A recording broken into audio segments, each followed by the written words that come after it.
Carene, cupolini, forcelle, pinze e freni, tubi di scarico, pezzi che la Ducati commissionava ad una ditta veneta che li produceva in esclusiva per l'azienda motociclistica. Tutto nasce dalla denuncia esposta dal titolare dell'azienda veneta a seguito dell'ammanco di pezzi dal magazzino che rilevava da diverso tempo. Andando ad analizzare ciò che è stato trafugato dalla sua azienda alla fine, sono stati trovati questi pezzi sui più noti canali di rivendita online, quali subito.it o eBay.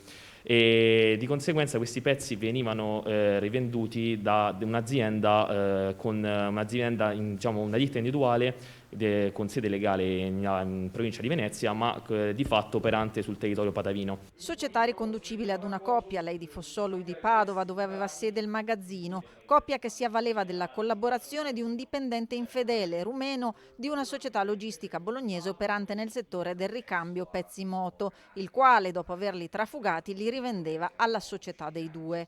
L'indagine della Finanza di Padova ha consentito di ricostruire l'operato di 4 indagati per furto e ricettazione, coinvolto anche il titolare di una ditta di Cittadella collegata alla prima. I finanzieri del gruppo di Padova, nell'ambito dell'operazione aftermarket, sono riusciti a trarre in arresto, quindi in misura cautelare dell'obbligo di dimora, 2 soggetti, una coppia di padovani che erano dediti alla ricettazione di materiale motociclistico usato e provento di furto.